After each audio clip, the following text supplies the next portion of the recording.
Seja bem-vindo, bem-vinda para minha aula.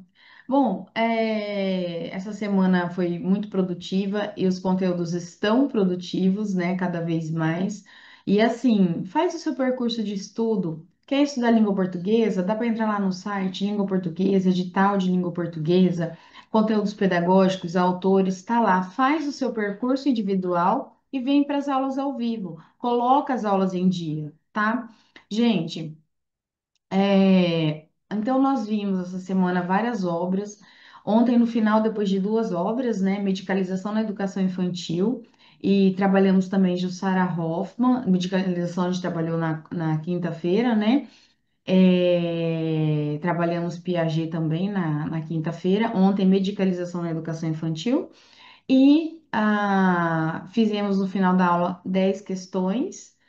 Ontem fizemos, ontem não, e hoje nós vamos fazer as questões da banca Axis, de vários cargos, né? Mas para carreiras educacionais. E o que eu quero que você aprenda é que você pode resolver questões da banca Axis, da VUNESP, da CONCESP, da CONSCAN, da KLC, da Recrutamento, da Valesp. As bancas, elas versam sobre conteúdos temáticos. Então, eu quero que você entenda que por meio de questões você vai pegar conceitos, fundamentos, que para você levar para a sua prova, para aprender a resolver questões por meio de exclusão também, tá? Então, nesse sábado, nessa manhã, claro que essa aula está gravada para outros dias, para você estudar o período que você quiser da sua matrícula, né? Mas o que eu digo é muito importante é que o que a gente estuda cai na prova, aparece na prova, tá? E aí a gente estava nessa questão de número 11, né? Vamos lá, olha só. Pedagogia do Oprimido, e como eu comentei na aula ontem, os autores eles sempre falam aquilo que é o carro-chefe dele, né? Então vamos lá, ó. O diálogo, falamos isso ontem, é uma exigência existencial. E se ele é o encontro em que se solidarizam o refletir e o agir, de seus direitos endereçados ao mundo, de seus sujeitos endereçados ao mundo, a ser transformado e humanizado, não pode reduzir-se a um ato de depositar ideias de um sujeito no outro, nem tampouco tornar-se simples troca de ideias a serem consumidas pelos permutantes. Gente, isso aqui, falamos ontem na Jussara Hoffmann sobre o diálogo na avaliação mediadora. Vocês estão vendo que quando os autores falam quase todas as mesmas linguagens, porque são todos progressistas, assinale a alternativa que demonstre o papel do professor em relação ao aluno. Olha lá, a partir da interação, quem discute isso? Vygotsky e todos os autores progressistas. É a partir da interação com o aluno que o professor percebe em qual momento suas ações interventivas são de fato fundamentais para a construção do conhecimento, possibilitando um aprendizado através da curiosidade, das trocas e das informações. Gente, isso aqui também é o pensamento da Jussara Hoffmann quando a gente estuda avaliação mediadora. O momento da avaliação, o momento do diálogo, é o momento de acompanhamento, que a gente viu isso na aula ontem, certo? O livro do Libânio, referenciado em todas as provas. A didática da escola nova ou didática ativa é entendida como direção da aprendizagem, considerando o aluno como sujeito da aprendizagem. O que o professor tem a fazer é colocar o aluno em condições propícias para que, partindo de suas necessidades e estimulando seus interesses, possa buscar por si mesmo conhecimento e experiências. Falamos isso também quando a gente estudou ontem, Jussara Hoffmann, essa questão do sujeito, direção da aprendizagem, a questão da metodologia, né? Quando o aluno não aprende, não vai bem na avaliação, né? A didática da escola nova, direção da aprendizagem, o aluno como sujeito da aprendizagem, ideia totalmente progressista, tá? Qual o objetivo do processo de ensino-aprendizagem é correto afirmar? Então, presta atenção, ele não falou a partir de Libânio, O Libânio aqui nessa questão foi um texto motivador. Entende por que eu falo que as questões são temáticas? Então veja só, o Libânio é só um motivo aqui para você pensar na metodologia da didática, certo? Agora, qual o objetivo do processo de ensino e aprendizagem? É correto, quanto ao objetivo, qual é correto afirmar? A formação integral do aluno. Ah, parece bobeira, né? Mas presta atenção. É uma questão que ela não focou no Libânio, ela trouxe o Libânio para exemplificar aquilo que ela precisava, né? Então, é isso que eu quero que você entenda. Quando a gente está estudando para concurso, são os temas importantes das questões. Eles vão fazer você estudar, não é decorar a questão, tá? Então, inverte o pensamento da questão. O que é uma formação integral do aluno? O que contribui para uma formação integral do aluno? O que contribui é uma didática como direção de aprendizagem, considerando o aluno como sujeito da aprendizagem.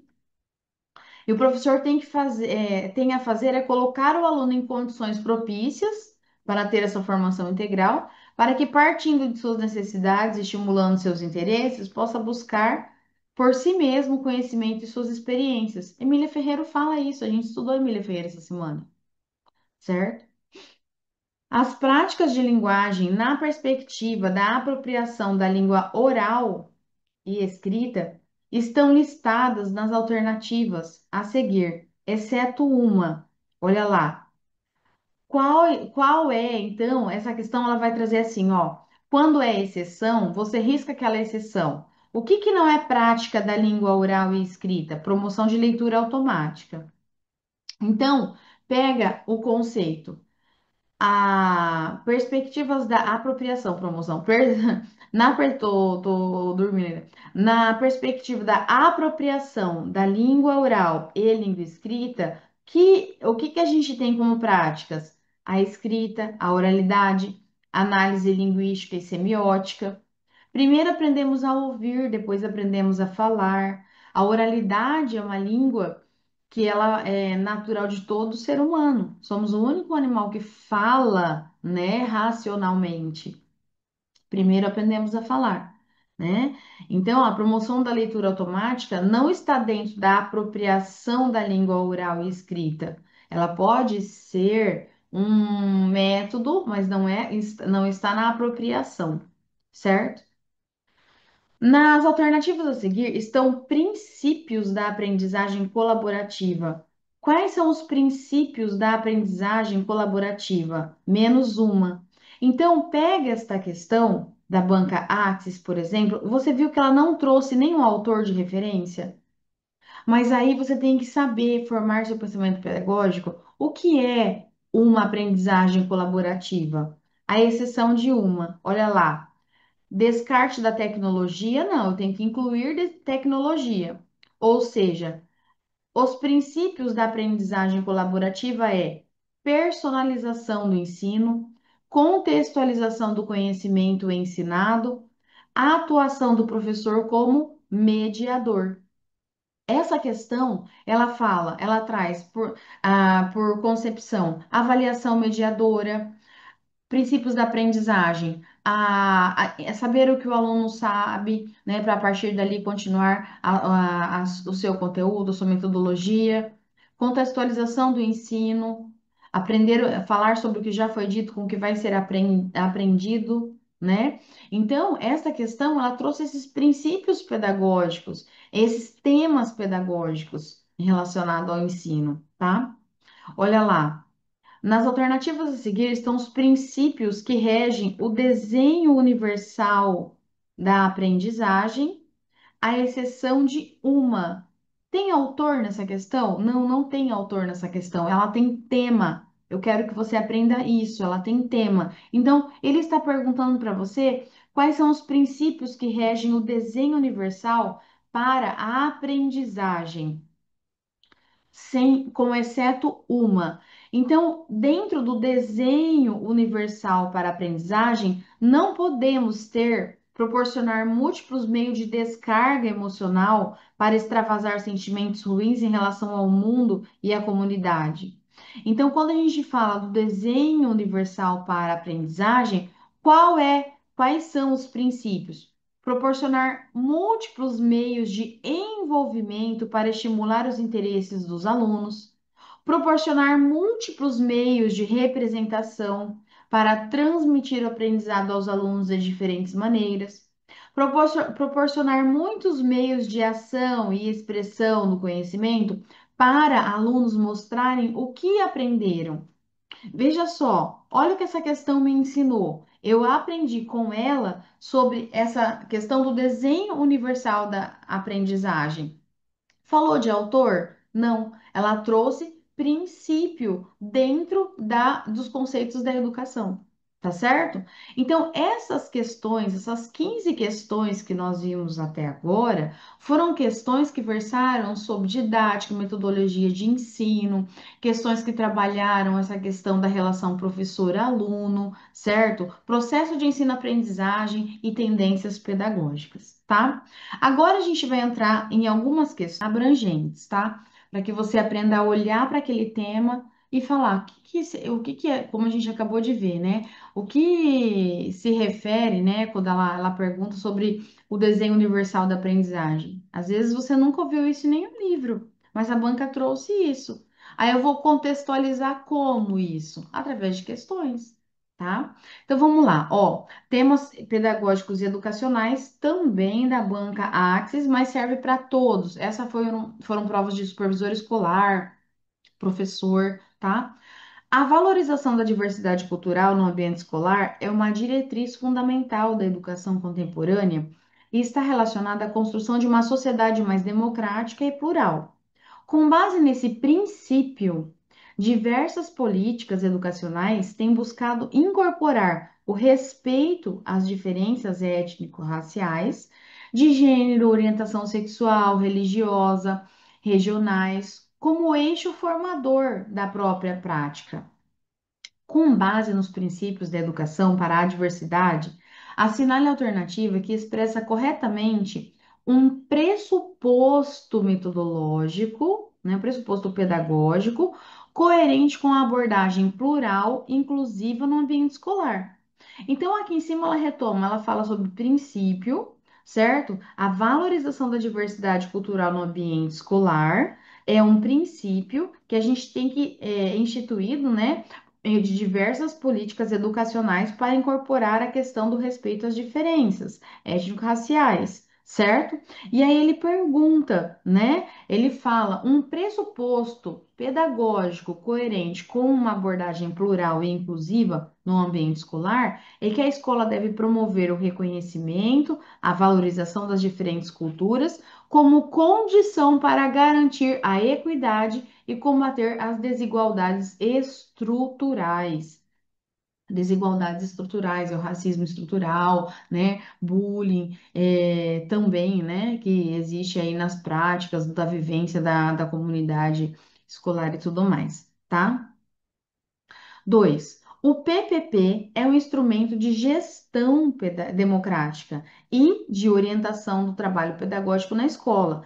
Assinale a alternativa que expressa corretamente o papel do supervisor escolar na elaboração e acompanhamento do PPP. O supervisor, ele deve coordenar de forma participativa o processo de construção, né, coletiva do PPP, promovendo a articulação entre os diversos segmentos escolares. Mas não só o supervisor, o diretor também, né? Então, olha só, isso aqui é importante, questão temática. A gestão democrática pressupõe a participação ativa de diferentes segmentos da comunidade escolar. Nesse sentido, qual é o papel da família? Qual é o papel da família na gestão escolar? Olha lá, colaborar na definição de metas educacionais, na construção do PPP da escola, né? Então, o que que acontece? Colaborar na definição de metas, né? Eles não vão construir, eles vão colaborar na construção, tá? Então, olha só, falou algum autor até agora? Não. Temas, presta atenção. David Altshuler foi um psicólogo educador norte-americano conhecido por suas contribuições à teoria da aprendizagem. De acordo com David Altshuler, a memorização e a aprendizagem significativa não são antagônicas, mas complementares. Em qual situação a memorização pode ser considerada importante no processo educacional, segundo essa teoria? Gente, uma palavra-chave do David Altshuler é aprendizagem significativa. E olha que conceito importante essa questão trouxe para nós, dizendo que elas não são memorização e aprendizagem significativas, não são antagônicas. É igual a cópia, né? E a escrita, né, no processo de leitura e escrita, né? Da linguagem. Não são antagônicos, são processos que, olha a resposta, quando o aluno precisa memorizar informações específicas que não se relacionam diretamente com um conhecimento prévio. Então, ou seja, a memorização, ela é importante, olha lá, a memorização, segundo o David Oswell, ela é importante. Eu não estou destruindo um conhecimento prévio do aluno ou deixando de lado. Se ele precisa memorizar algo, é porque é importante uma fórmula, algo para ele aprender. Isso não depende de conhecimento prévio, ou seja, é complementar para uma aprendizagem significativa, que é o lema do David Oswell, certo? Beleza? A educação inclusiva visa transformar a escola para que ela possa atender a todos os alunos, incluindo aqueles com necessidades especiais. A Declaração de Salamanca, que cai em muitas provas, dentro da Declaração de Salamanca, quais são os princípios fundamentais que devem ser seguidos pelas escolas inclusivas para garantir uma educação de qualidade para todas? Segundo a Declaração de Salamanca, as escolas inclusivas devem reconhecer e responder às diversas necessidades dos alunos, acompanhando estilos e ritmos diferentes de aprendizagem, certo? No contexto do papel, o papel do gestor escolar na articulação entre diferentes segmentos da escola, professores, alunos, pais e comunidades, quais estratégias podem ser adotadas para garantir a gestão democrática e participativa? O gestor deve promover reuniões periódicas com todos os segmentos da escola para discutir e planejar ações conjuntas. E outra coisa que eu quero acrescentar: quando vocês ouvirem falar sobre projeto político-pedagógico, sobre gestão democrática, o maior instrumento de expressão da gestão democrática é o PPP, tá? O projeto político pedagógico é o maior instrumento de gestão democrática dentro da educação, tá? Então, geralmente vai estar relacionado a essa participação da comunidade, da família, dos professores, do envolvimento, tá? De todos na construção do projeto político pedagógico. E isso é sinônimo de gestão democrática, tá?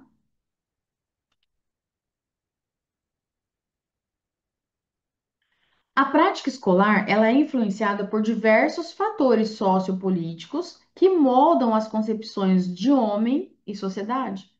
Considerando essa afirmação, analise como essas influências impactam a escolha de técnicas pedagógicas e a relação professor-aluno. Olha lá, as influências, aprenda com isso. As influências sociopolíticas determinam diretamente as técnicas pedagógicas e a relação professor-aluno, refletindo os interesses das classes sociais dominantes. Gente, presta atenção. Olha o que essa questão trouxe. Eu vou retomar a teoria dela. A prática escolar é influenciada, isso aqui é uma afirmação, por diversos fatores sociopolíticos que moldam concepções do homem e sociedade.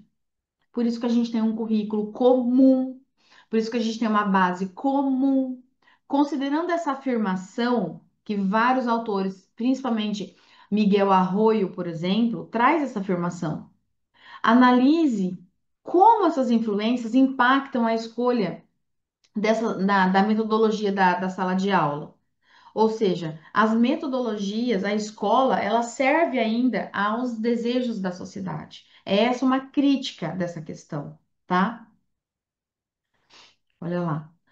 As tendências pedagógicas podem ser classificadas como liberais, progressistas, cada uma com diferentes pressupostos metodológicos. Sobre o assunto, julgue as seguintes afirmações como verdadeiras ou falsas. A pedagogia liberal, tradicional, a primeira lá, enfatiza o ensino humanístico, que é tradicional, e a cultura geral, sem relação com as realidades sociais dos alunos. Sim, quando a gente fala da tendência liberal tradicional, a gente fala da técnica mesmo tradicional. O professor é o detentor do saber, aula expositiva, tá? Então, isso aqui é verdadeiro. A pedagogia progressista libertadora, né? A gente tem Paulo Freire, valoriza a transmissão de conteúdos estruturados a partir de fora. Gente, ó, essa alternativa aqui, pode ver que ele trouxe como falsa, certo? Só que ela vai incutir no aluno como se fosse verdadeira. Por quê? Ela é falsa porque a pedagogia libertadora progressi, ela é a libertadora, progressista libertadora, valoriza a transmissão de conteúdos estruturados. Na verdade, não é isso. O Paulo Freire, ele traz para nós, né, a pedagogia libertadora, temas geradores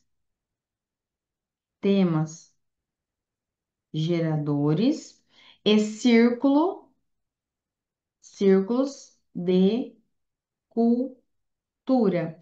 O que são isso? Círculos de cultura e temas geradores. É que o Paulo Freire, quando ele fala na educação dos jovens e adultos, quando ele começou a discutir essa questão da educação, ele foi nas fábricas, enfim, ele viu quanto as pessoas elas não usavam o saber, não buscavam o saber para forma de emancipação. Mas para que ele chegasse e convencesse alguém para estudar, o que que ele precisava? Ele precisava falar para a pessoa algum tema que ela gostasse. Por exemplo, eu moro num bairro que não tem asfalto. Mas aí a pessoa falava assim: Ah, tá tudo bem, fazer o quê, né? Se ninguém quis asfaltar até agora. Aí o Paulo Freire, tô dando um exemplo de um tema gerador, tá? Aí o Paulo Freire fala assim: Você sabe que você paga imposto? E o seu imposto exige que você tenha, né? Tem que ter, exige do poder público que você tenha rua asfaltada. Então eu fiz o que com essa pessoa? Tema gerador e um círculo de cultura. O tema que é interesse dela, mas não que a educação é baseada em temas de fora. Fora do quê? Entende? Ficou solta essa questão, tá? Então, assim, ela cabe aí uns questionamentos, mas ela é falsa, tá? A pedagogia liberal tecnicista, que ela está lá, né, naquele primeiro bloco, subordina a educação à preparação de mão de obra à indústria. E é verdade. A pedagogia tecnicista, ela trabalha com linha de produção, com manual de instrução, tá? Então, verdadeiro, falso, verdadeiro. Olha lá, é assim o gabarito, tá? Então, olha lá. As tendências pedagógicas liberais e progressistas influenciam a prática educativa no Brasil. Neste contexto, analise as proposições a seguir. Olha lá, a tendência tecnicista articula-se diretamente com o sistema produtivo, formando mão de obra especializada para o mercado de trabalho. Sim, essa é a ideia, pega o conceito. A tendência renovadora não diretiva preocupa-se mais com a parte psicológica. Lembra que eu falei do Roger, né? Lá na escola de Carl Rogers, da escola de Summer Hills, quando a gente trabalha a pedagogia, não diretiva, né? A tendência de que, ou seja, preocupa-se mais com a parte da mudança de atitudes, a parte psicológica, tá? A tendência tradicional valoriza a autoaprendizagem? Jamais, tá bom? Então, ou seja, essa 1 e a 2 está correta. Professora, onde eu vejo a tendência pedagógica? Tem 1 milhão de aulas no site disso, mas eu também vou trabalhar mais uma vez com vocês isso, pegar na mão para entender quais são as tendências pedagógicas, as características principais de cada um. Mas a questão te ensina muito. 10. A escola Cidadania Global está desenvolvendo um currículo que valoriza a educação para a cidadania global e a diversidade cultural. A equipe pedagógica está discutindo como integrar esses temas nas atividades escolares.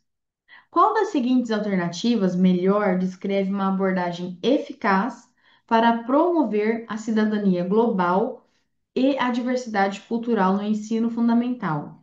Olha lá, incluir temas de cidadania global, diversidade cultural em projetos interdisciplinares que envolvam a comunidade escolar, tá?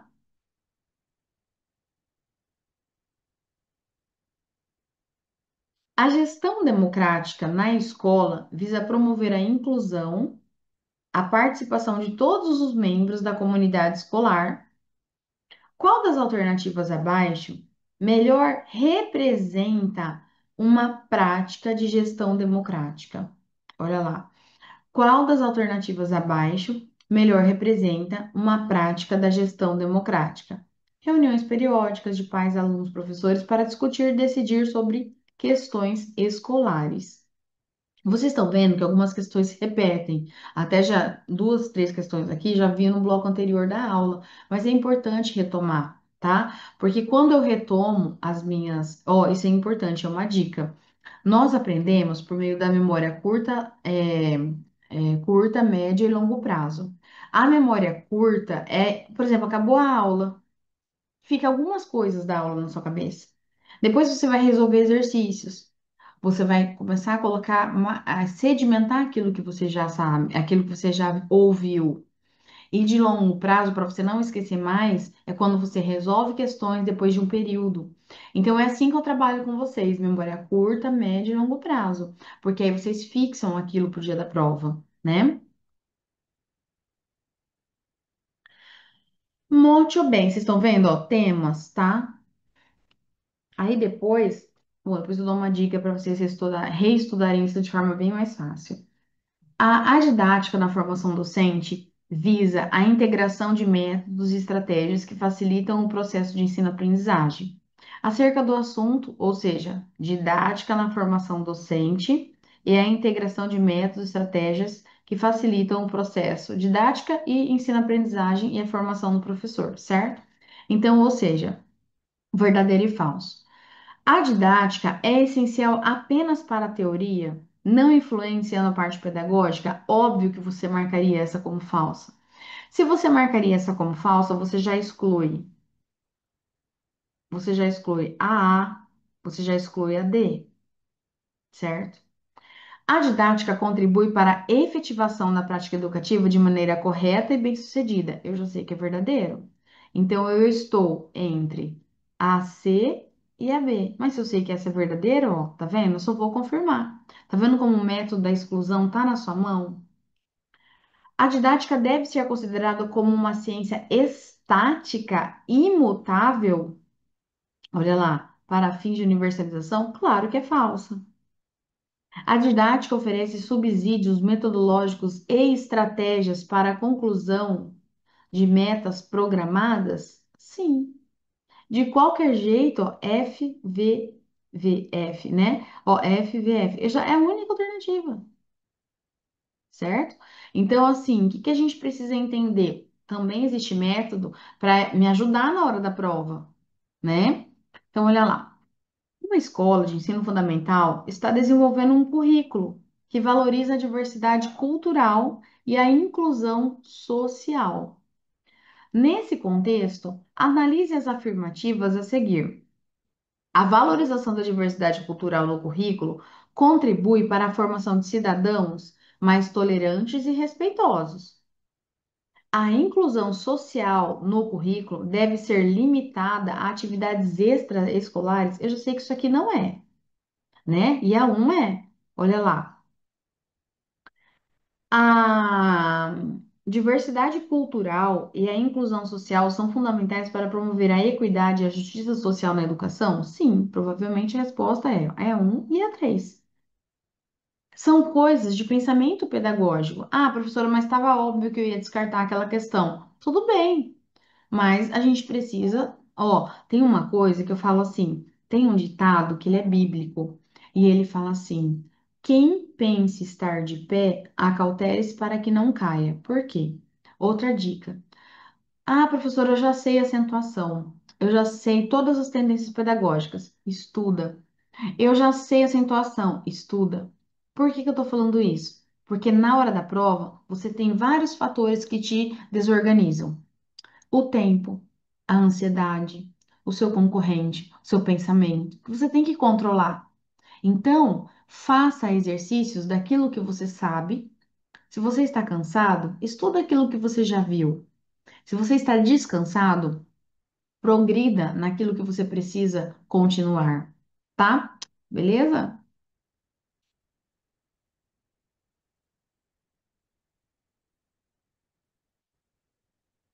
Um professor do terceiro ano do ensino fundamental está planejando uma aula sobre a importância dos objetivos gerais e específicos no processo ensino-aprendizagem. Nesse contexto, a importância dos objetivos gerais e específicos no processo ensino-aprendizagem. Nesse contexto, analise as proposições a seguir. Os objetivos gerais são importantes para o processo pedagógico e social, pois se ocupam com o sistema escolar, a escola e o professor. Sim, os objetivos específicos são elaborados pelos professores, porque são eles que vão trabalhar e expressam expectativas sobre o que desejam obter dos alunos no decorrer do processo do ensino. Ok? Os objetivos gerais são mais detalhados do que os objetivos específicos no contexto geral? Não, tá? Por isso, alternativa 2, 1 e 2, certo? Durante a elaboração do planejamento pedagógico, a escola Educar para o Futuro, isso aqui são situações, problemas inventadas, tá?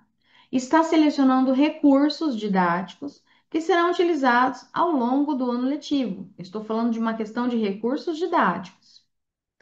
Acerca do assunto, recursos didáticos, certo? Marque verdadeiro e falso. A seleção de recursos didáticos deve considerar a relevância para o desenvolvimento de competências previstas na base nacional comum curricular? Olha lá. Sim, por quê? Eu tenho que pensar qual a minha habilidade e competência que eu tenho que desenvolver ali. Recursos didática de baixa qualidade técnica e pedagógica podem ser utilizados se forem acessíveis, estiverem disponíveis e forem aprovados previamente. Recursos didáticos de baixa qualidade técnica e pedagógica. Para que que eu vou usar? Para que que eu vou usar um recurso que a impressão tá horrível, o computador não funciona, né? O som tá horrível e eu vou usar como? É um recurso didático, não é? Ou seja, falso. A diversidade e complementariedade de recursos didáticos são aspectos importantes a serem considerados? Sim, eu uso vários recursos para exemplificar, concretizar aquilo que eu estou ensinando, né? A seleção de recursos didáticos deve incluir materiais que promovam a criatividade e a autonomia dos alunos. Sim, tá? É essa a ideia. Vamos lá. Durante uma formação continuada, os professores discutem sobre a importância de políticas públicas de inclusão na educação básica. De acordo com o seu conhecimento sobre o assunto, analise as afirmativas a seguir. As políticas públicas de inclusão visam garantir o acesso, que é a matrícula, e a permanência, que é a boa qualidade de educação, de alunos com necessidades especiais na educação básica. Sim, os professores não precisam necessariamente de formação continuada para a implementação eficaz das políticas públicas de inclusão. Mentira? Olha lá, olha lá. Os professores não precisam necessariamente de formação continuada? Precisa. A adaptação curricular é uma estratégia fundamental para atender às necessidades dos alunos com deficiência? Sim, eu tenho que fazer flexibilização do currículo. Uma escola, olha lá, uma escola está implementando um projeto pedagógico que visa promover a educação para direitos humanos e a justiça social. Ó, como está caindo, né? Tudo prova recente. A equipe pedagógica está discutindo estratégias para integrar esses temas no currículo, justiça social e direitos humanos. Nesse contexto, analise as proposições a seguir. Então, ou seja, como incluir direitos humanos e justiça social para promover a inclusão, né, nisso dentro do currículo. A educação para direitos humanos deve ser integrada em todas as disciplinas do currículo escolar. Ela, por quê, gente? Ela é multidisciplinar, né? Ela é multidisciplinar. A promoção de justiça social no ambiente pode ser alcançada sem a necessidade de políticas de inclusão? Não. Justiça social, então, não vai ter inclusão? Então, não é justiça. Por isso que está errado. A educação para direitos humanos contribui para a formação de cidadãos conscientes, engajados na luta por uma sociedade mais justa. Sim, um e três. Beleza? De leve, de leve. O processo de aprendizagem envolve mais do que simples repetição e memorização de conceitos. Ele abrange aspectos socioemocionais, culturais, psíquicos, físicos e cognitivos. Nesse contexto, qual das alternativas abaixo descreve corretamente uma etapa do processo de ensino-aprendizagem? Ó, incompetência consciente. Nessa etapa, os indivíduos reconhecem a sua incompetência em algo e se dedicam aos processos de valorização dos conhecimentos já adquiridos. Gente, eu nunca tinha escutado falar sobre incompetência consciente, competência consciente e assim vai. Olha só, é uma temática que a banca trouxe. Você não sabe de que obra ela tirou isso. Mas olha só, o processo de aprendizagem envolve mais do que a simples repetição ou memorização de conceitos. Olha lá, ele abrange aspectos socioemocionais, culturais, psíquicos, físicos e cognitivos. E nesse contexto, além da memorização e da repetição, qual eu vou usar, qual processo na etapa do ensino-aprendizagem? Então, vamos ler as outras. O que é incompetência consciente? É saber o que eu não sei. Então, o indivíduo ele vai saber o que ele não sabe e vai se dedicar àquilo, pegar aquilo que ele já sabe, né? O indivíduo não, o professor, né? A competência consciente, nessa etapa, os indivíduos sabem como fazer algo, mas ainda precisam de atenção prática. Não, se ele já sabe, tá? Aqui tá incoerente. A competência inconsciente, os indivíduos não têm dificuldade, na verdade, eles têm dificuldade, né? E fazem as atividades com maestria. Foge da competência inconsciente. Eu sei fazer, mas eu não sei por que que eu faço, ou como eu faço, tá? Né? Incompetência inconsciente. Os indivíduos não fazem ideia de que o novo conhecimento existia, enfim. Observa a alternativa. Eu sei incompetência. Ó. Eu sei aquilo que eu não sei. Então, eu sou consciente daquilo, o professor, né? Na verdade, o professor sabe aquilo que o aluno não sabe, né? Existe também uma incompetência consciente. Os indivíduos reconhecem sua incompetência em algo e se dedicam aos processos de valorização dos conhecimentos a serem adquiridos. Então, eu sei o que eu sei e sei o que eu preciso aprender. Eu sei o que o meu aluno sabe e sei o que ele precisa aprender. E sei o que ele não sabe também. Então, o que que é importante? Olha que tema interessante. Eu nunca ouvi falar dessa forma, mas não é assim, a partir de conhecimentos que eu já sei, eu vou partir para outros? 20. Em uma escola, a equipe gestora está revisando o PPP para garantir que ele esteja alinhado às políticas públicas. Verdadeiro ou falso? O PPP deve estar alinhado às políticas públicas da educação, garantindo coerência entre práticas escolares e diretrizes governamentais. Perfeito. O PPP não faz nada sozinho se não alinhar as políticas públicas para que ele aconteça, a gestão da escola. Elaboração do PPP deve ser um processo exclusivo da equipe gestora? Jamais, né, gente? Vocês estão cansados de ver que essa questão é mentira. O PPP deve incluir metas e indicadores de desempenho para monitorar progresso da escola em relação aos objetivos estabelecidos? Sim, temos que ter a avaliação do PPP, a reflexão, a retomada, né? A participação dos pais e responsáveis na elaboração é optativa, ficando a critério dos mesmos escolherem participar ou não? Gente, é obrigatório você oferecer para que os pais participem, né? Para a comunidade. Não é uma opção, né? É uma obrigação. Por isso que ele se chama, ele é o núcleo da gestão democrática, tá? Vamos lá, última questão desse sabadão, só para você esquentar aí o seu final de semana de estudo. A escola, chamada Inclusão e Aprendizado, está implementando um programa de AEE, Atendimento Educacional Especializado, para alunos com deficiência intelectual.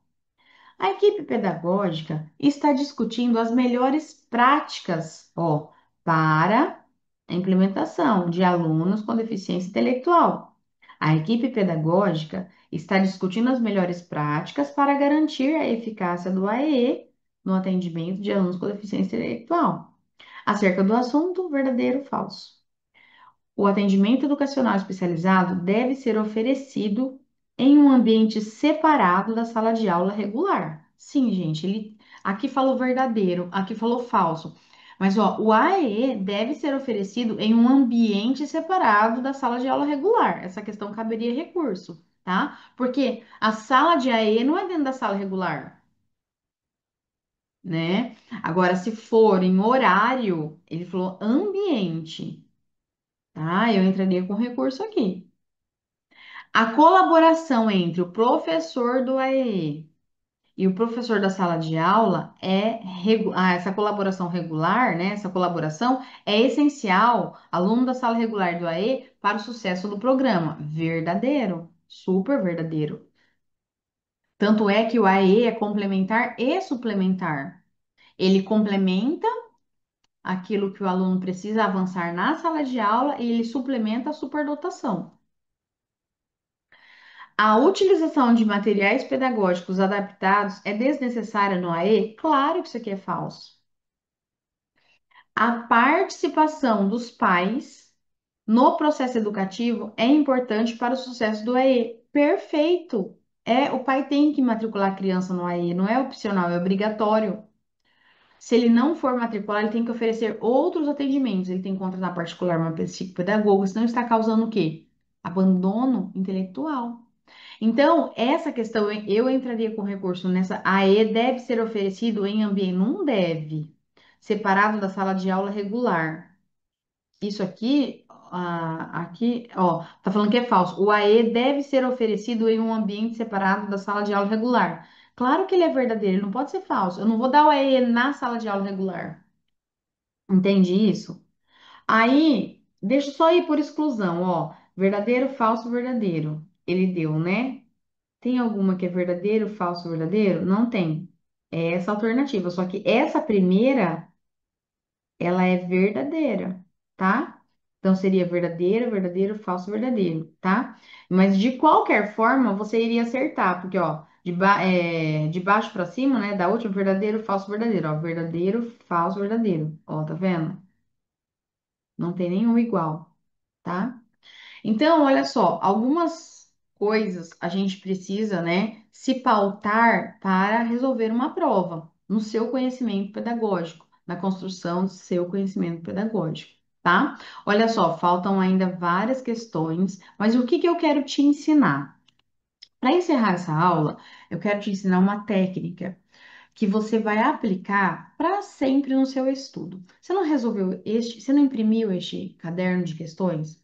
Agora, você vai ler a pergunta e a resposta. Todas as perguntas e respostas positivas, como se fosse um livro, você está estudando. Então, como é que você vai fazer isso? Beleza, eu vou lá vou começar aqui dessa 20 que a gente parou, certo? Vou falar assim, olha, a inclusão do aprendizado, ele está implementando um programa educacional especializado para alunos com deficiência. Então, a equipe pedagógica está discutindo as melhores práticas para garantir a eficácia do AEE, como o AE separado do ambiente escolar regular, a colaboração entre professor do AE e da sala de aula regular é essencial. A participação dos pais no processo educativo é importante para o sucesso do AE. Então, só peguei a parte positiva, certo? Então, eu formei um conceito que está nas obras que falam sobre o AE. Aí, eu vou para essa questão. a- o projeto pedagógico ele tem que estar alinhado às políticas públicas. Ele deve estar alinhado às políticas públicas de educação para garantir a coerência entre as práticas escolares e as diretrizes. Ele deve incluir metas e indicadores de desempenho para monitorar o processo da escola em relação aos objetivos estabelecidos. Pronto, sobre o projeto, construiu essa ideia. Ficou claro? Então, isso que eu falo, estudar aquilo que você já viu, é uma técnica para que você entenda. Olha quantos conceitos nós falamos sobre PPP, tendências pedagógicas, metodologia ativa, entende? Currículo. Então, isso é importante você resolver para você. Você pode não estar amanhã aqui fazendo o curso comigo, mas você já construiu a formação do seu pensamento pedagógico enquanto professor enquanto carreiras educacionais concurseiro, tá bom? Então, essa foi a nossa aula de revisão de questões, de realização de questões, tá? E coloque suas aulas em dia, aproveite o final de semana, dá uma estudada. Nunca é perdido aquilo que você estuda. Não tem sentimento pior do que você sentar para fazer uma prova e falar assim: Meu Deus, eu vi isso, mas eu não lembro. Claro que você não tem que memorizar, mas você tem que fazer a sua parte e estar tranquila com aquilo, né? Porque a prova, o resultado de uma prova, ele não fala se você é melhor ou pior que alguém. Ele fala o que você precisa estudar mais, né? E o que você já tem sedimentado, tá bom? Então, um ótimo final de semana, um ótimo dia para vocês e ótimos estudos. Vou parar a gravação.